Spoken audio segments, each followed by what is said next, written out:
Krishna Krishna Hare Hare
happy? Chant Hare Krishna. Feeling sad?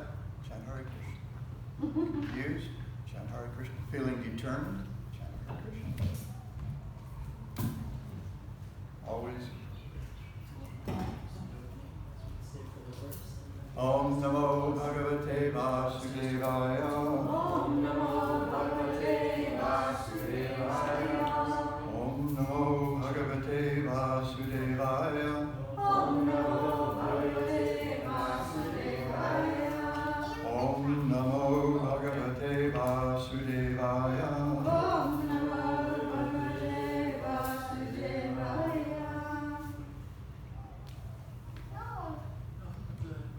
So today we'll hear from Srimad Bhagavatam, Canto 3, Chapter 8. Chapter 8. Brahma manifested from Garbhodaksha Vishnu, something like that. This is a epic chapter, I guess you could say. Everything happens in this one chapter. And we'll hear from texts 11 through 15. Somta Sharire Sharire Pita Bhuta Sukshma Samta Sharire Pita Samta Sharire Pita Bhuta Sukshma Samta Sharire Pita Bhuta Sukshma Kalatmikam Shaktim Udirayana Kalatmikam Shaktim Udirayana Kalatmikam Shaktim Udirayana Uvasa Tasmin Salile Pade Sve Uvasa Tasmin Salile Pade Sve Vastasmin Salile Pade Sve Yathanalo Dharani Rudhavirya Yathanalo Dharani Rudhavirya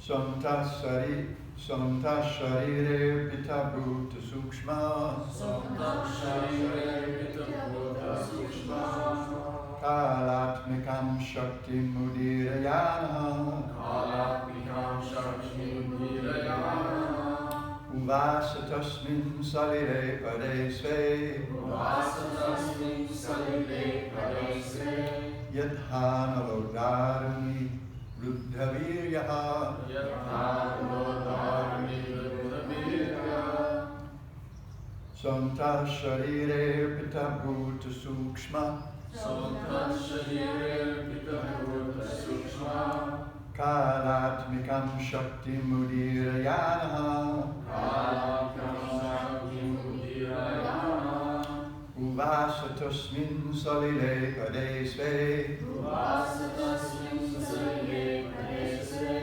Yadhanalo Dharani Ruddhavirya Yathanalo Dharani Ruddhavirya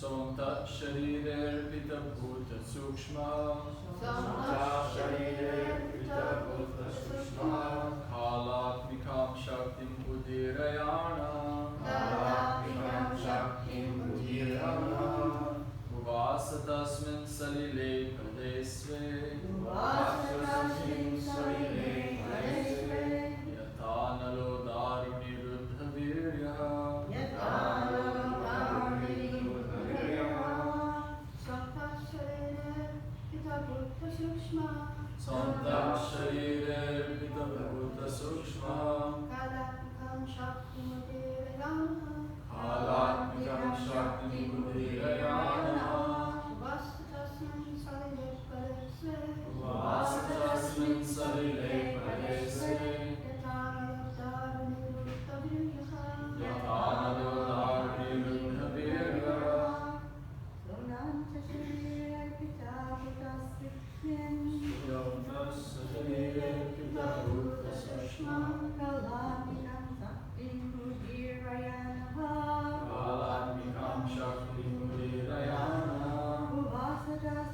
salile padesve. Vasatasmin salile padesve. Yathanalo dharani rudaviraha. Yathanalo dharani rudaviraha. Sutta sarve pita bhuta sukshma. Sutta shaktir pita bhuta sukshma. Kalatmikam shaktim udirayana. Kalatmikam shaktim udirayana. Uvashatasmin salile padasve. Uvashatasmin salile padesve. Yathanalo dharani rudhavirya. Yathanalo dharani rudhavirya. Synonyms. Saha, Saha, the Supreme Lord. the Supreme Lord. Antaha, Antaha, within. within. Sharire, Sharire, in the transcendental body. in the transcendental body. Arpita, Arpita, kept. captive. Bhuta, Bhuta, material elements. material elements. Sukshma, Sukshma, subtle. subtle. Kala Atmikam, Kalatmikam, the form of time. the form of time. Shakti, Shakti, energy. energy. Udirayana, Udirayana, invigorating. invigorating.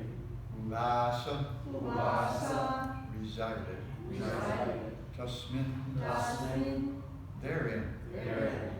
Salile, Salile, in the water. in the water. Hode, Hare, in the place. in the place. Sve, Sve, his own. his own. Yatha, Yatha, as much as. Anala, Anala, fire. fire. Dharani, Dharani, in the fuel wood. In the fuel. Rudhavirya, Rudhavirya. submerged strength. Submerged strength. Translation. Just like the strength of the fire within fuel wood, the Lord remained within the water of dissolution, submerging all the living entities in their subtle bodies. He lay in the self-invigorated energy called Kala. Responsibly, please. Just like the strength of fire Just like the strength of fire within fuel wood, within fuel wood, the Lord remained within the water of dissolution, the Lord remained within the water of dissolution, submerging all the living entities submerging all the living entities in their subtle bodies. in their subtle bodies. He lay in the self-invigorated energy He lay in self-invigorating energy called Kala. called Kala. Srila Prabhupada's purport. After the three worlds, the upper, lower, and middle planetary systems merged into the water of dissolution, the living entities of all the three worlds remained in their subtle bodies by dint of the energy called Kala. In this dissolution, the gross bodies became unmanifest, but the subtle bodies existed just like the water of the material creation. Thus, the material energy was not completely wound up, as is the case in the full dissolution of the material world. Verse 12. Chaturyuganam cha sahasramapsu svapam svayodirtya svashaktya kalakyaya yasadita karma tantro lokanapitam dadrashe svadehe. The Lord laid down for 4,000 yuga cycles in his internal potency, and by his external energy he appeared to be sleeping within the water. When the living entities were coming out for further development of their fruitive activities, actuated by the energy called Kala Shakti, he saw his transcendental body as bluish. Srila Prabhupada's purport. In the Vishnu Purana, Kala Shakti is mentioned as avidya, The symptom of the influence of Kala Shakti is that one has to work in the material world for fruitive results. The fruitive workers are described in the Bhagavad Gita as mudhas, or foolish. Such foolish living entities are very enthusiastic to work for some temporary benefit within perpetual bondage. One thinks himself very clever throughout his life if he's able to leave behind him a great asset of wealth for his children. And to achieve this temporary benefit, he takes the risk of all sinful activities without knowledge that such activities will keep him perpetually bound by the shackles of material bondage. Due to this polluted mentality and due to material sins, the aggregate combination of living entities appear to be bluish. Such an impetus of activity or fruitive result is made possible by the dictation of the external energy of the Lord, Kala. 13. Tasyartha sukshma vinivishta dushte antargatorto rajasataniyan gunena kala anugatena vidya sushyam stadam hidyatanavidesha. The subtle subject matter of creation on which the Lord's attention was fixed was agitated by the material mode of passion, and thus the subtle form of creation pierced through his abdomen. 14. Sapatnakosha sahasodatishtat kalena karma pratibodhanena swarochisha tat salilam vishalam vidyotayan narga ivatmayonihi. Piercing through this sum total form of the fruitive activity of the living entities took shape of the bud. Piercing through, I missed the comma. Piercing through this sum total form of the fruitive activity of the living entities took the shape of the bud of a lotus flower generated from the personality of Vishnu. And by his supreme will, it illuminated everything like the sun and dried up the vast waters of devastation. And 15. Taloka padmam sahu eva Vishnu pravivishat sarva guna vabhasam tasmin swayam vedamayo vidhata swayam bhuvanyam smabadanti sobhut.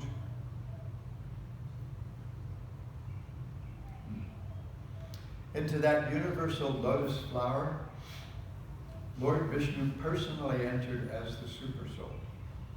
And when it was thus impregnated with all the modes of material nature, the personality of Vedic wisdom, whom we call self-form, was generated. Srila Prabhupada's purport. This lotus flower is the universal Virat form, or the gigantic form of the Lord in the material world. It becomes amalgamated in the personality of Godhead Vishnu in his abdomen at the time of dissolution, and it becomes manifest at the time of creation. This is due to Garbhodakashayi Vishnu, who enters into each of the universes. And this form is the sum total of all the fruitive activities of living entities conditioned by material nature. And the first of them, namely Brahma, or the controller of the universe, is generated from this lotus flower. The firstborn living being, unlike all others, has no material father, and thus he's called self-born, or Swayambhu. He goes to sleep with Narayana at the time of devastation, and when there is another creation, he's born in this way. From this description, we have the conception of three: the gross Virat form, the subtle Hiranyagarbha, and the material creative force, Brahma. Om Nagyana Timiram Hasya Gyananjana Jaya Chakshurunmilitam Yena Tasmai Shri Gurave Namah. Mukhaṁ karoti vachalam pangum langhayate girim jakrapatamam vande Shri Gurun Dinataranam. Shri Chaitanya Manobhishtam Sthapitam Yena Bhutale Swayam Rupa Kadamahyam Dadati Svapadantikam Panchakalpatarubhyashta Kripa Sindhobhya Cha Patitanam Pavanebhyo Vaishnavibhyo Namo Namah.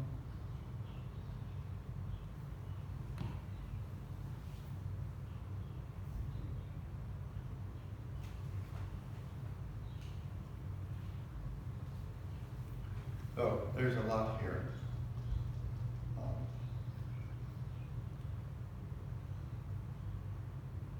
And it all boils down to one thing, ultimately. That is that everything's Krishna. Everything's Krishna because it's all Krishna's energy. And Krishna and his energies are non-different. This is the lesson we're getting from the Srimad Bhagawatam so far. Kavi Karnapur, I can't remember the whole verse. Kavi Karnapur sums up Lord Chaitanya's teachings in one really nice verse, which escapes me at the moment. But part of that verse is that the Srimad Bhagawatam is the spotless.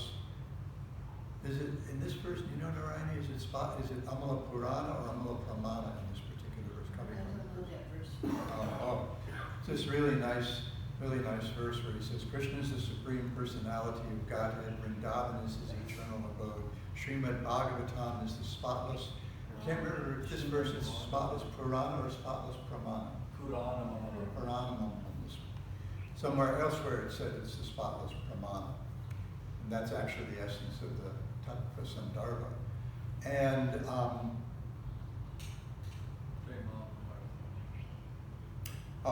and the best way to worship Krishna was conceived of by the gopis of Vrindavan.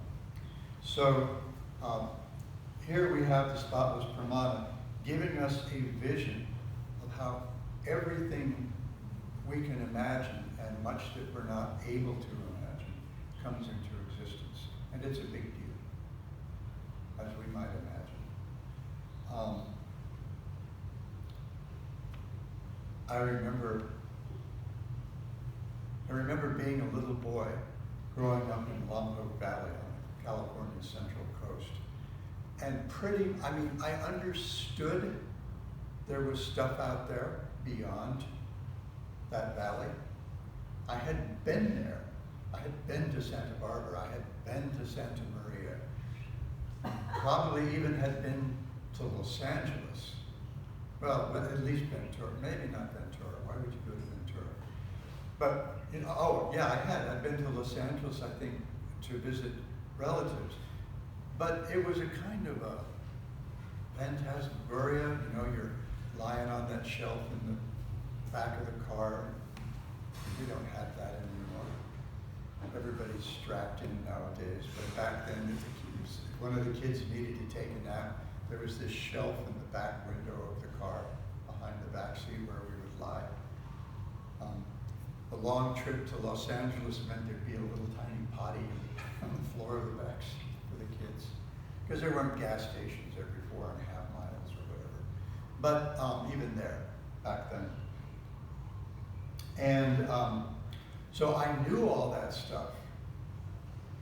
And when I was 7, we got a television set.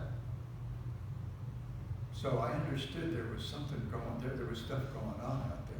But pretty much my world was Lombok Valley. I was big enough for a 5, 6, 7-year-old kid. But this is a big deal. This is the entire cosmos.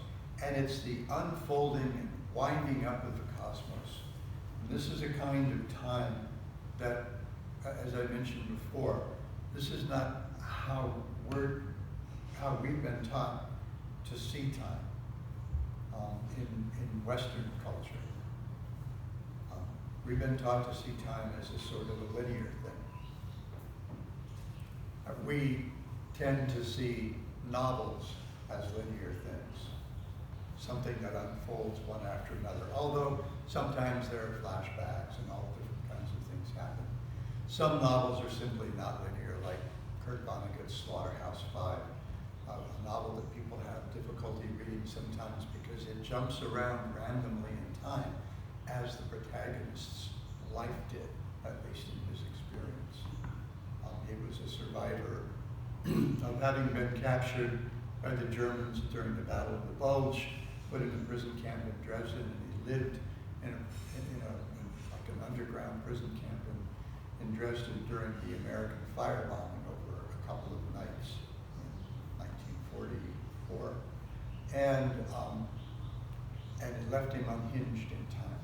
But generally, we see things in a linear way. I'm trying to think.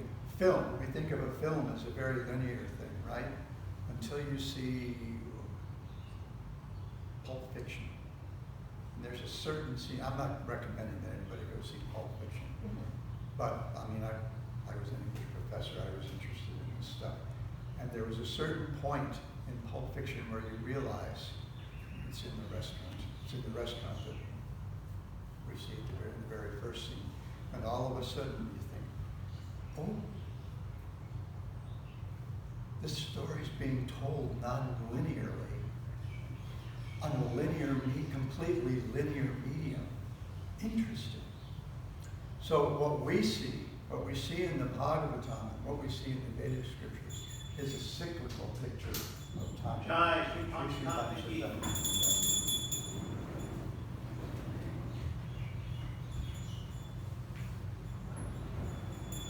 And it's a beginningless and apparently endless cycle that unfolds in different stages. So here we see we see Srila Prabhupada referring to a couple of stages. We see him referring to a partial dissolution, in which the waters of devastation remain in the body of Mahavishnu, as well as the subtle bodies of the living entities. And then they become manifest again. And then there's a complete dissolution, where everything completely merges into the body of Mahavishnu. And then, so all these little cycles going on in this big cycle that goes on over and over again during a number of years that we can't really calculate. I mean, you could get out your calculator, but most of our calculators on our phones probably have 8, 10 digits. And so it's going to test those. This is a really big span of time. And then, what we see over and over again is that it's all about the Lord. So we see here at the beginning of verse 11, just as the strength of the fire just like the strength of fire within the fuel wood, the Lord remains within the water of dissolution. Now, you've got a stack of wood sitting next to your wood stove or your fireplace or whatever. It looks pretty inert. Right? It's just dead. It's just sitting there. But you ignite it. You apply just the right element to it, and all of a sudden it comes alive. It warms your room, it cooks your food, it humidifies the room, because we generally, with a wood stove, we generally put a tea kettle or something on top, so that the air in the room doesn't become too dry. Cook your food, do all kinds of things. It makes the place look and feel cozy. Same thing with the fireplace. Maybe you can't do the cooking or anything. Well, you can cook in the fireplace. They used to do that. You see that in the old movies. You always have the kettle hanging in the fireplace. But so much, all of a sudden, so much happens. Everything comes to life. Because that energy is brought out. So the Lord's there behind everything, behind all the things that, all the things that are going on throughout the universe. So that's a huge lesson in the Srimad Bhagavatam. And we think of the things that we experience as being really consequential. This is the whole I'm the center of the universe thing again, right? If something happens to me, it's terribly significant. Even if it's some little stupid little thing that no one else knows about, and it can unravel my whole world. We just spin out, overthinking things, as a friend of mine mentioned to me recently, and just, oh my God, what? In the meantime, everybody else is going about their lives. And they don't have a clue. That some guy's sitting in his house freaking out about, who knows, the battery in his watch died. You go to the bathroom and there's no bathroom tissue, all of it. I mean, these are huge things at the moment. But nobody else in the world knows about it, much less cares. And guess what? An hour from now, I won't remember either. That's just, it's not that big a deal. And sometimes sometimes I'll actually remind myself when I find myself carried away with something, thinking, the whole universe is going to wind up any minute now. And this is a big thing somehow. That this happened. I stubbed my toe. I can't, whatever it is, right? Nowadays, used to be, your wallet, your watch, and your glasses or something like that. You can't find those things. Now we've got our phones. Devotees have their bead bags. Masks. Pardon? Masks. Masks. God. They've added masks to this list. You're right. Can't find your mask. It's like the other day, I can't remember, I was doing something and your name was around, and I kept dropping my mask, and she kept saying, Maharaj, you dropped your mask on the floor. So, if we can't find our mask, we can't find our phone, our whole, our glasses or whatever, whole world falls apart. There was this guy on TV, used to be on TV, David Letterman, and one of his little shticks was, what's the deal with old guys in big glasses? Well, I had a theory. When you don't have your glasses on, if you have big glasses, it's easier to find them. If you have little, those little bitty granny glasses like, East Coast guys wear, or Hollywood guys wear, or something like that, you leave those somewhere and you're half blind, then you're blind enough that you can't read a stop sign when you pull up to it, then you're not going to be able to find your glasses. So, and it becomes a huge thing, especially like you're on your way to Mongol Arti, you're halfway to Mongol Arti, you're halfway to the temple, forgot your mask. What do? Problem. So we see these as huge things. We see some political upheaval as a huge thing. But a lot of it, people aren't even going to remember 50 years from now. Or maybe even 30 years from now. It's like I was, yesterday, I can't remember if it was breakfast or lunch, Irina was giving kind of like a recent history of Ukraine. Because Nam Kirtan and Suzette, I guess they have a friend who's from Ukraine. And she was kind of like telling this history of Ukraine over the last 50, 75 years or something like that. Who among us knew any of that? We didn't, especially Americans. Do we know history? No. Do we know geography? Good grief. Don't even ask. Don't even think about it. So, but for Ukrainian people, these are huge things. This is our history. So, we build our little empires.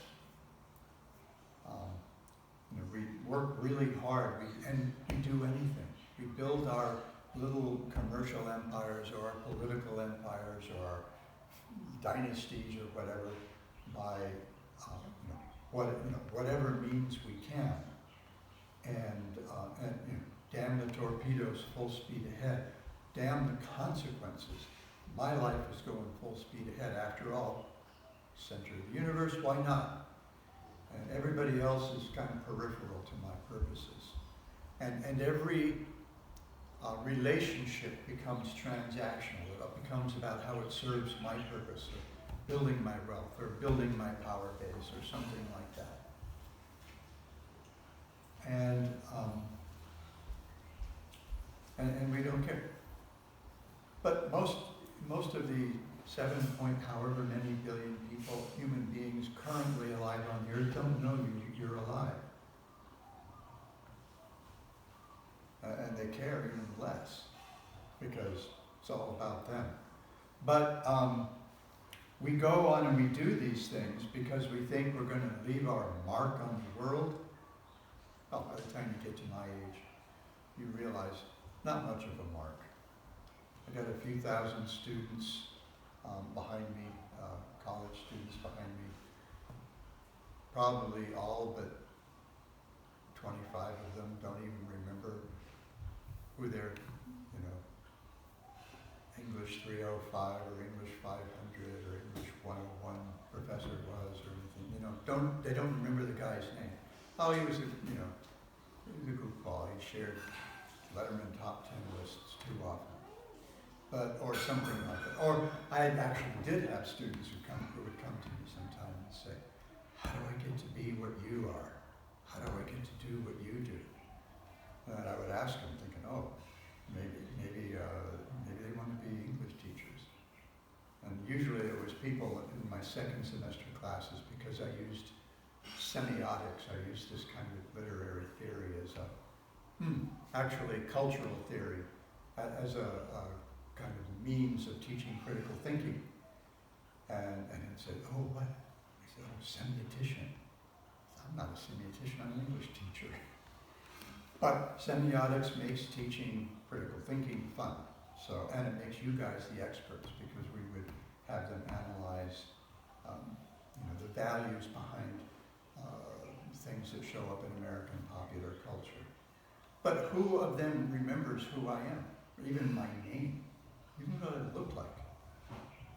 It's 30 some odd years later. They don't remember what they did in college. So we think so, but we're planning. I'm going to make my mark on the world.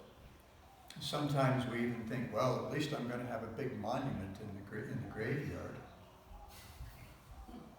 No, I remember thinking that when I was 6, going to the cemetery and seeing, so and so is remembered because there's an angel thingy over their grave or something, and their name in pretty big letters. And I thought, okay, is this what it's about? People remembering you with a big something or other at a cemetery after you die. Is that how we live? I don't know. So the whole thing is just coming and going in these huge cycles, and everything that we experience is actually the blink of an eye. All the empires that we aspire to build are just sand castles. And when the tide comes in, they're washed away, and there's no memory of them. There's no sign that they ever existed. And this is all going on because of different energies of the Supreme Personality of Godhead, Krishna, because of the different energies of an expansion of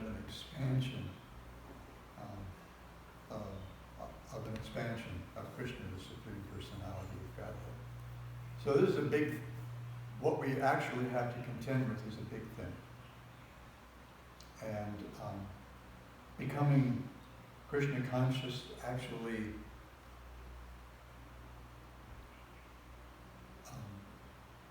includes some awareness of this. Sometimes it just kind of like shuts you down, trying to think of these things as big as they are. But that's not necessarily a bad thing. At least it shuts our mind down. We understand, gives us a sense of the limits of our mind. because this is all adhokshaja. The workings of the Supreme Personality of Godhead are beyond the ken of the mind, of the senses and the mind to perceive or comprehend. It's big stuff, and our minds are small. And if we want to understand just how small our minds are, then we actually we can take a quick, honest look at what's actually going on there. And somehow or other, it's all about me, who's going to be gone in a couple of years. So that's pretty small. This is really big. And as this chapter goes on, the next thing we're going to see is, we've got the lotus bud here, the bud of the lotus flower.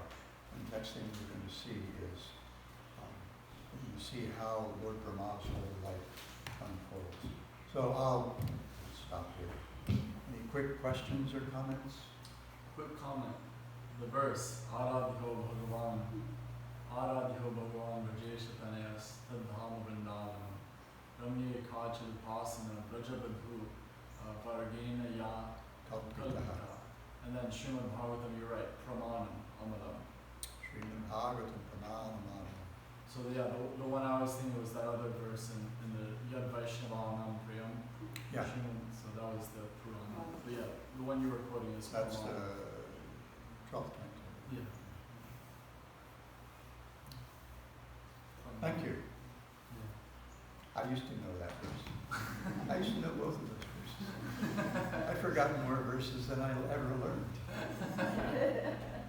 That's what happens when you get close to 30. Any other quick questions or comments? Yeah, it's amazing that the combined passionate energy or fruit of karma makes the hue bluish. I was thinking that Krishna's color is always described like a blackish rain cloud or like bluish. It was always had a beautiful connotation to me. And the fact that our combined fruit of activities seem bluish is on one hand sort of bewildering, but on the other hand, even stirred by the mode of passion, this lotus flower comes, and lotuses are always, described as the most beautiful things. So it was amazing when you were pointing out that everything is Krishna. Even these horrible seeming things are all beautiful. And the material creation is a lotus flower. It's amazing. The hue is bluish, a beautiful color of the Lord. And it's all these negative material fruit of things are actually so beautiful. Yeah, and the body of Mahavishnu is bluish because of all this stuff. The body of Krishna is bluish blackish because love. Because in Natya Shastri, that color it represents romantic love. Wow. So yeah.